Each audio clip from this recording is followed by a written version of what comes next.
Pada aksi berikutnya, Pierre terlibat pertempuran kecil. Dalam perkelahian tersebut, Pierre dapat merebut senjata dan teropong dari pasukan musuh. Bahkan, di aksi penyusupan yang lain, nyawa Pierre hampir saja melayang. Pierre dan pasukannya dipergoki oleh kapal perang lain.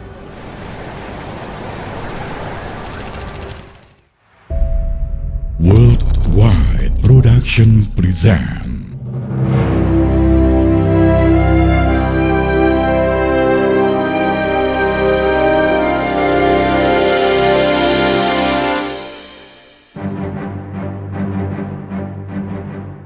Pierre Tendean adalah seorang TNI Indo-Prancis yang dianugerahi wajah yang tampan dan menawan.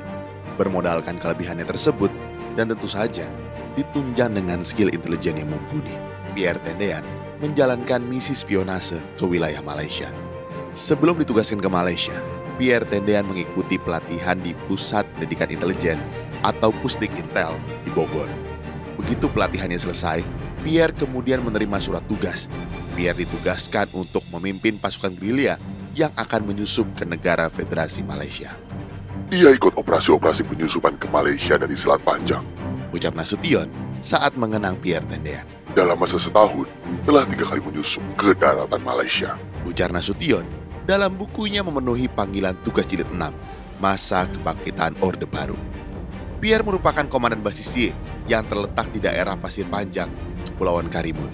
Pada Maret 1964, Pierre dikirimkan ke Malaysia melalui Selat Panjang, Kepulauan Meranti, Riau, Malaka, dan Johor adalah wilayah yang menjadi target penyusupan. Dengan tampang bulenya, Pierre menyamar sebagai turis di Malaysia. Berbekal ilmu intelijen dan kemampuan tempur yang bagus, tanpa kesulitan yang berarti, Pierre mampir menyusup ke pusat kota. Dalam memoir Ooi Chu Tat yang disusun Pramoedya Anantatur, Pierre tercatat pernah menjadi pengawal Menteri Negara Ooi Chu Tat. Saat itu, Ooi diperintah Presiden Soekarno untuk melobi semua pihak yang anti dengan pembentukan Federasi Malaysia. Ooi menyamar sebagai pedagang Tionghoa, sementara Pierre dengan wajah bulenya berperan menjadi turis. Saat menjalankan tugas intelijennya, Pierre masih sempat berbelanja di pusat-pusat pertokoan yang dikunjungi. Pierre membeli raket merek Dunlop, jam tangan, rokok merek Commodore untuk ayahnya. Ia pun membelikan pakaian serta aksesoris impor buat kakak dan ibunya. Dan Tendean pun tidak lupa untuk memberikan kekasihnya, Rukmini Chamim, oleh-oleh berupa satu setel pakaian.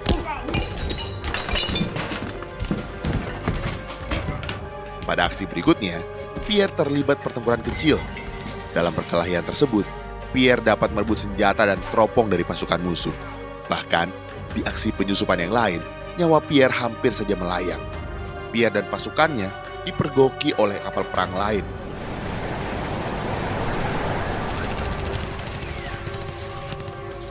Pierre dan pasukannya dipergoki oleh kapal perang jenis destroyer milik tentara Inggris ketika berada di tengah lautan. Terjadi kejar-kejaran dalam peristiwa itu. Dalam upayanya meloloskan diri, Pierre kemudian memutuskan untuk turun dari speedboatnya lalu berenang ke perahu nelayan. Berhari-hari, Pierre memegang perahu nelayan itu dari belakang sambil berenang. Ucap Nasution. Sepulang bertugas dari Malaysia, Pierre lalu naik pangkat menjadi Letnan 1. Dalam biografi resmi, Pierre Tendean sang patriot, kisah seorang pahlawan revolusi. Mitzi Fare, sang kakak mengenang semua pemberian Pierre yang dibeli kala bertugas di Malaysia, berupa ikat pinggang dan jaket merah yang memiliki model yang sama dengan jaket biru milik Pierre. Jaket biru inilah pakaian terakhir yang melekat di badan Pierre saat ia diculik pada dini hari 1 Oktober 1965. Ucap Mitzi pada tim penulis biografi resmi Pierre Tendean, Yani Sunting Abi Besman. Pierre juga memberikan raket Dunlop kepada Mitzi. Di raket itu terdapat pesan dari Pierre. Ojo didol. Demikian pesan Pierre kepada Mitzi. Raket Dunlop dan teropong itu merupakan hasil rampasan dari aksi intelijen Pierre di Malaysia. Kini, peninggalan Pierre tersebut masih tersimpan di Museum Pancasila Sakti di Lubang Buaya, Jakarta Timur. Selain aksi intelijen yang mengagumkan, Pierre Tendean adalah sosok yang peduli pada ketertiban lingkungan. Di sela-sela tugasnya sebagai ajudan Jenderal Nasution, Pierre juga kadang turun langsung menertibkan pihak-pihak yang berbuat onar tanpa pandang bulu. Anak-anak pejabat pun ia tertibkan demi lingkungan yang kondusif. Pada April 1965, Pierre Tendean dikunjungi oleh kawan lamanya yang bernama Susono. Pierre dan Susono adalah rekan seangkatan semasa menempuh pendidikan taruna di Akademi Teknik AD, Atekan, kini masuk satuan seni. Kedatangan Susono di Jakarta berhubungan dengan tugasnya untuk menjemput truk yang akan digunakan peleton di Seimencirip, Medan. Dalam pertemuan itu, Pierre lalu mengajak Susono untuk makan bakmi di Jalan Sambas, Blok M, Jakarta Selatan. Setelah itu, mereka melakukan perjalanan ke pavilion dinas Pierre di Jalan Teuku Umar, Menteng, yang juga merupakan kediaman Jenderal Abdul Haris Nasution. Pierre memang merupakan ajudan Nasution. Di tengah jalan, Susono dikejutkan dengan temuan sepucuk pistol di lantai kabin belakang jeep. Susono lalu bertanya kepada Pierre mengenai senjata tersebut. Pierre hanya tertawa saat menjawab pertanyaan Susono. Kamu ikut aku ke Tugu Umar. Kita kerjai itu crossboy. Sudah aku tangkap-tangkapi. Ucap Pierre yang ditirukan Susono sebagaimana dikisahkan dalam biografi resmi Pierre Tendean, sang patriot, kisah seorang pahlawan revolusi, suntingan Abi Pesman. Crossboy merupakan sekelompok pemuda bandel yang suka bertindak meresahkan di sekitar pemukiman Menteng. Pierre memang dikenal tegas dalam menindak para pengganggu tersebut karena lingkungan tempat tinggal Nasution kerap diganggu oleh kehadiran crossboy yang suka petantang-petenteng membawa senjata api. Sebagai ajudan yang bertugas menjaga keluarga Nasution, Pierre merasa memiliki kewajiban untuk menertibkan mereka. Selain berandalan crossboy, banyak juga anak-anak pejabat negara ataupun anak perwira tinggi TNI yang suka kebut-kebutan di Jalan Teuku Umar. Pihak polisian pun seakan tidak berdaya dan kewalahan menghadapi situasi tersebut. Atau bisa juga, para polisi tersebut segan berurusan dengan pejabat.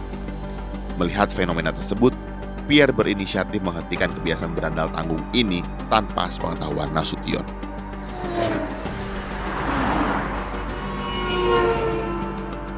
Pierre dengan gagah berani nekat menyetop pengendara ugal-ugalan yang lalu lalang dengan kecepatan tinggi. Ia lalu memerintahkan anak-anak muda itu untuk turun dari mobil, lalu menahan dan menjemur mereka di pekarangan belakang rumah Nasution. Namun, karena merasa sebagai anak tentara, beberapa pemuda ada yang mencoba menantang Pierre. Namun nyali pemuda itu menjadi ciut setelah Pierre membentak balik. Selanjutnya, Pierre menelepon orang tua mereka masing-masing. Ia hanya mau melepaskan anak-anak yang dijemput oleh orang tuanya. Pierre meminta para pemuda tanggung itu untuk menulis surat pernyataan dan bapaknya dipanggil untuk menjemput mereka. Dan orang tua mereka yang merupakan pejabat negara sebenarnya sangat respect terhadap Pierre karena mengetahui prestasi Pierre dalam negara. Dan di kalangan militer pun, banyak tentara yang segan karena Pierre dipilih langsung oleh Nasution untuk menjadi ajudannya. Kenang Hamdan Mansur, ajudan Nasution dari Korps Kepolisian dalam biografi resmi Pierre Tendean. Yanti Nasution, putri sulung Nasution, mengingat peristiwa saat Pierre menangkapi anak-anak pejabat yang kebut-kebutan di Jalan Teuku Umar. Yanti yang pada saat itu berusia 13 tahun menceritakan betapa paniknya anak-anak pejabat yang ditahan dan dihukum oleh Pierre. Yanti sangat ingat kejadian tersebut karena sebagian besar pemuda itu adalah teman sekolahnya. Berkat usaha Letu Pierre ini, kebiasaan kebut-kebutan menjadi berkurang dan banyak orang yang menyatakan terima kasih padanya. Tulis Mas Curie.